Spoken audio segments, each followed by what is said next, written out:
യുവമാരെ മുന്നേ ഒന്ന് ഷൈൻ ചെയ്തിട്ട് വേറെ കാര്യം ചുമ്മാ നമുക്കൊരു അമരാവതം കേട്ടാലോ? സ്വകാര്യമായിട്ട് അല്പം സംസാരിക്കാനുണ്ട്. ആയിക്കോട്ടെ, ഇന്ന് നമുക്ക് ഇവിടെ തന്നെ കൂടാ. എല്ലാം അറിഞ്ഞിട്ട് തന്നെ കാര്യം. സീക്രട്ട് ഏജന്റ് സിജു ആണെങ്കിലും നമ്മളെ പറ്റി ഇടയ്ക്ക് നെഗറ്റീവ് ഒക്കെ ആയിട്ട് വ്ളോഗ് ഒക്കെ ചെയ്തിട്ടുണ്ട് ഇല്ലേ? എങ്കിൽ പോലും ഞാൻ കണ്ണോണ്ട് ഓടി വന്ന് ഹായ് പറഞ്ഞു സംസാരിച്ചിട്ട് വ്ളോഗ് ചെയ്യുന്നതാണ്. നെഗറ്റീവ് അത്ര ഈ മറ്റവർ പറയുന്ന പോലത്തെ നെഗറ്റീവ് അല്ല, മനസ്സിലായോ? എന്നെ ഉദ്ദേശിച്ചാണ്, എന്നെ തന്നെ ഉദ്ദേശിച്ചാണ്, എന്നെ മാത്രം ഉദ്ദേശിച്ചാണ്. നെഗറ്റീവ് അല്ല പറയുന്നത്. മറ്റേ അറിയാലോ, ഞാൻ അവരുടെ പേര് പറയുന്നില്ല. വെറും അവരാണ് എന്നെ പറ്റി അവര് ആ സ്ത്രീ, പക്ഷെ അവരുടെ പേര് പറയുന്നില്ല. അതുപോലെ സിജോ ഒന്നും പറഞ്ഞിട്ടില്ല. പഞ്ചഭാവോ കണ്ടാ മനസ്സിലാവും. സിജോയും പോട്ടെ, സീക്രട്ട് ഏജന്റ് എന്ന് പറഞ്ഞിട്ടില്ല. സോറി, സീക്രട്ട് ഏജന്റ് സായിയുടെ അടുത്ത് എന്ന് സംസാരിച്ചു, വൈഫിന്റെ അടുത്ത് സംസാരിച്ചു. എനിക്ക് അവരോടൊന്നും നടക്കില്ല.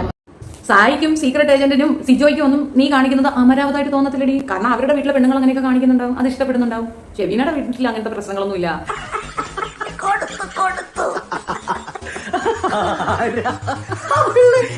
അങ്ങനെ ഏതെങ്കിലും ഒരു പെൺകുട്ടി ഞങ്ങളുടെ കുടുംബത്തിൽ നിന്ന് ഇതുപോലെ പോയി പൈസ ഉണ്ടാക്കിക്കൊണ്ട് വന്നാൽ ഞങ്ങൾ അത് അക്സെപ്റ്റ് ചെയ്യത്തില്ല. ഞങ്ങൾ പിടിച്ച് രണ്ട് പൊട്ടിക്കും. മേൽക്കൊണ്ട് ഇത്തരത്തിലുള്ള പ്രവർത്തികൾക്ക് ഇറങ്ങരുത് എന്ന് പറഞ്ഞ് വിലക്കുകയും ചെയ്യും. നിന്നോടൊന്നും പറഞ്ഞിട്ട് കാര്യമില്ല. നോ ഇൻഫർമേഷൻ, വിവരമില്ല. ലൈംഗിക ചുവ എവിടെയാണ്? Please contact my marriage. അതൊക്കെ ട്രോൾ ആയി കേട്ടോ.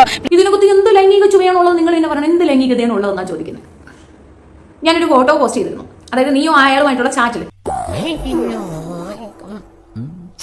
എന്താ ഉറക്കം വരുന്നു. അയാള് ഒരെണ്ണത്തിന് ചുംബിക്കുന്നുണ്ട് നിന്റെ കാലുകൾ, ആ ചുവപ്പ് ട്രൗസർ ഇട്ട കാലുകളിൽ. ആ വന്ന വീഡിയോയ്ക്ക് അയാൾ ഒരു ചുംബനം തരുന്നുണ്ട്, ഇല്ലയോ? തന്നില്ലേ? ആ ചുംബനം എന്തിനുള്ളതായിരുന്നു? നീ കൈകളിലേക്ക് ക്രീം ഒഴിക്കുന്നു, ആ ക്രീം വെച്ച് കാലുകളിൽ തുടയ്ക്കുന്നു, കാലുകളിൽ അടിയിലേക്ക് ഇടുന്നു, മകിടിലേക്ക് ഇടുന്നു. ഒന്നുകിൽ ലൂബ്രിക്കേഷൻസിനായിരിക്കും. അതിന്റെ ആവശ്യമുണ്ടെന്ന് എനിക്ക് തോന്നുന്നില്ല. ആകെ മൊത്തത്തിൽ കുഴി കുത്തി അത് ഉണ്ണിയപ്പം ചുടുന്ന സ്ഥലം ഇപ്പോ നെയ്യപ്പത്തിനേക്കാൾ വലിയ പാപ്പം ചുടുന്ന ഒരു സിറ്റുവേഷനിലേക്ക് എത്തിയിട്ടുണ്ട്. ഒരു പ്രത്യേക ജീവിതമല്ലേ? പക്ഷെ ഒരു ചോദ്യം, ചെറിയ സിമ്പിൾ ചോദ്യം. നീ എപ്പോഴും അവകാശപ്പെടുന്ന ഒരു കാര്യമാണ് എന്റെ മൂത്ത മോൻ സബ്സ്ക്രിപ്ഷൻ എടുത്തിട്ടുണ്ടെങ്കിൽ, എന്റെ മൂത്ത മോൻ ഇത് കാണുകയാണെങ്കിൽ ഇതാണോ നിന്റെ കുണിച്ചേട്ടൻ നിനക്ക് പഠിപ്പിച്ചു തന്നത്? ഇത്രയ്ക്ക് ചീപ്പാണ് ആർട്ടിസ്റ്റ് ബേബി. ഇതിനെ മറ്റൊന്ന് പറയുമോ? അമരാവതം എന്ന് പറയുമോ?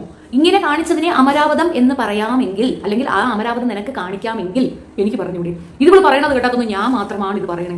ഈ കണ്ട ജനങ്ങൾ അത്രയും പറയുന്ന അവർക്ക് തോന്നുന്നില്ല. ഷെഫീന പറയുമ്പോഴാണ് അവന്റെ അമ്മയുടെ വീടിന്റെ തൊട്ടടുത്ത് തന്നെ എന്റെ വീട്, എന്നിട്ട് അവൻ എന്നോട് ഇങ്ങനെ പെരുമാറണേ.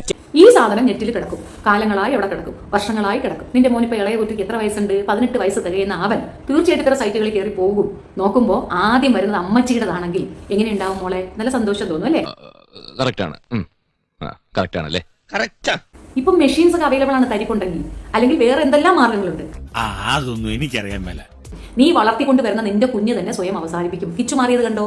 കിച്ചുവിന് മനസ്സിലായി നിന്റെ വഴി വേറെ വഴിയാണ്. ആ വഴിയിൽ പോയി നീ തരുന്ന പൈസ വാങ്ങി നക്കിയാൽ അതിന്റെ ഉത്തരവാദി നീയും അവനും കൂടെ ആവും എന്നുള്ളത് കൊണ്ടാണ് കിച്ചു വെച്ചൊഴിഞ്ഞ് മാറിപ്പോയത് അല്ലേ? ഇങ്ങനെ എന്തെങ്കിലുമൊക്കെ എന്റെ മനസ്സിനൊരു സന്തോഷം ഉണ്ടാവുള്ളൂ.